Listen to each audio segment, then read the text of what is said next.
How is it going, everyone? Welcome back to another blast from the past episode. I do apologize on the delay on some of my videos. I have been moving a lot of my stuff, so all of it has been in boxes and it's been taking a while to get it going.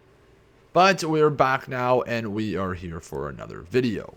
And today we are going to be deep diving into a true gem from Disney's vault of animated classics. That's right, we are talking about the show The Weekenders.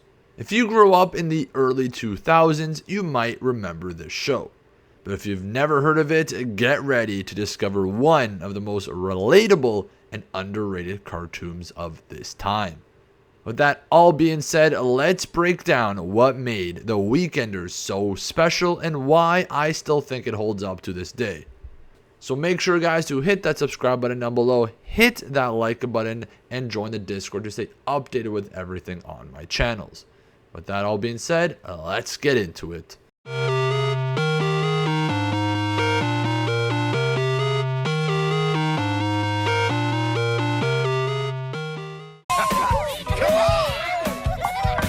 Everybody's running and the world it gets so crazy. People work so hard, there's no time to be lazy. The weekend comes, I'm down with that. Grab your ball, grab your bat, head to the beach, grab some rings. Better hurry up, just got 2 days. Playing games, hanging out, roller coaster, there's no doubt. Go to the mall, lot of fun, pizza run. It's time for all of us to break it on out. Hey, that's what the weekend's all about. Best buzz hanging strong, best friends can do no wrong. Just 2 days, we need more. Video games, I'll beat your score. Watch cartoons on TV, drink that frosty chug to freeze. That's what we like to do. Come on, y'all, I'm talking to you. Oh, I'm living for the weekend. I'm living for the weekend. Man, I love that theme song. That had to be one of my favorite theme songs growing up when watching the Disney Channel. Now, I actually found out while making this video that this theme song was sung by Wayne Brady, the television superstar. Now, at its core, The Weekenders was about 4 best friends: Tino, Lore, Carver, and Tish, navigating the ups and downs of middle school life. Now, the twist of this show and its entire focus throughout the whole series was only focusing on their weekends. Now, this was a refreshing break from the typical school day centric cartoon formula. Whether they were trying to make it to a concert, surviving a disastrous group project, or experimenting with bizarre hobbies, the show captured the unpredictable energy of being a kid with 48 hours of freedom. Now, as a kid watching this show, I always loved the shenanigans these guys got themselves into. I always wished I was part of this friends group because they were always having so much fun. But this wasn't just another kids hanging out type of show. The Weekenders had a unique charm, combining witty humor, clever storytelling, and a level of self-awareness that made it stand out from other shows. Now let's meet the main core characters of this show. Each member of the gang brought something different to the table, and their chemistry was the heart of the show. Let's start with Tino. Tino was the narrator and arguably the most relatable character. With his sarcastic sense of humor, he perfectly captured the awkwardness of being a preteen. Plus, his witty commentary often broke the fourth wall, adding a meta layer to the show. Next, there's Lore. Lore was the sporty, tomboyish one of the group. She had a very competitive personality, but was fiercely loyal to her friends, even if she had sometimes lacked social finesse. Next, there's Carver. Carver was the fashion-conscious, image-obsessed member of the group. While he could be a bit hard-headed, he also had a heart of gold, and brought comedic flair to almost every scene he was in. Then lastly, there is Tish. Tish was the artistic and intellectual one, with her love for culture, literature, and quirky hobbies. She added a thoughtful balance to the group dynamic. Together, these 4 made for a diverse and hilarious team, showcasing the ups and downs of friendship in the most authentic way. Now, there are a lot of side characters as well that sometimes have the spotlight throughout the episodes, each one bringing its own unique value to each story and helping the other characters get through that moment. Now, unlike many cartoons, The Weekenders played out almost entirely over weekends, with each episode starting on a Friday and ending on a Sunday.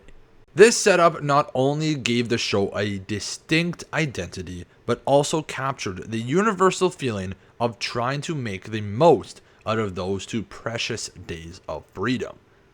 Now, as a kid and even in my teenage years, I always was waiting for the weekend to come around, because you felt just that little grasp of freedom, and seeing these guys just live it out to the max always inspired you to do the same thing. Now, one of the coolest things about this show that it always kept it fresh by frequently changing settings. Sometimes you're in the gang's favorite pizza place. For example, they had a new theme every episode. One week it may be a medieval theme, and the next it's an outer space theme. These quirky details added a layer of unpredictability and humor. And while many cartoons leaned heavily into slapstick humor and fantasy plots, The Weekenders stayed very grounded. It tackled issues like peer pressure, self-esteem issues, family dynamics, and the awkwardness of growing up. Now, all that with a healthy dose of humor and heart. Now, the show had a sharpness to it. It had a witty sense of humor that appealed to both kids and adults. From Tino's sarcastic one-liners to the hilarious misunderstandings that a lot of the times the group got into. The Weekenders was generally funny without being over the top. Now, there are a lot of reasons why I think this show still holds up to this day. There's timeless friendships in this show. The bond between Tino, Lore, Carver, and Tish is something that everyone can relate to. I always feel like we had the same type of friend group. The smart one, the sporty one, and the one who thinks he knows all that. It was very relatable to when I was growing up. The show also had a meta humor and subtle jabs at pulp culture that still feel fresh and clever to this day. And this helps it make it more enjoyable for an older audience. There's a lot of representation. While it was subtle, The Weekenders did a great job of showcasing lots of diversity in its characters, without making it the focal point. Tish's Eastern European heritage, Carver's identity as a black character, and the group's overall differences. This made their friendship even more impactful to audiences. Even during each episode, it delivered meaningful life lessons without feeling preachy, which is very rare for kids' program. Even while trying to find clips for this episode of Blast from the Past, I was loving each episode, and it just brought me back to watching this as a kid. I remembered the reasons why I loved it, why I was always so hooked on every episode. The show did very well in keeping my attention, and I always wanted to continue watching this show. I remember how much I loved each character, and every side character also felt very important. Now, even though it aired from 2000 to 2004, The Weekenders never really achieved the same level of fame as other Disney cartoons like Kim Possible or Recess. However, it does hold a special place in the hearts of those who watched it as a kid. It's a show that understood the importance of balancing humor with heartfelt moments and celebrating the beauty of ordinary everyday adventures. In an age of reboots and revivals, it's surprising that The Weekenders hasn't really made a comeback. But maybe that's what made it so special. It's a hidden treasure waiting to be rediscovered. And who knows, maybe if some executives at Disney right now see this video, they'll be like, hey, let's give Weekenders another shot. So make sure, guys, to share it out with a friend and get this video noticed. Now, if you've never seen The Weekenders, now is the perfect time to check it out.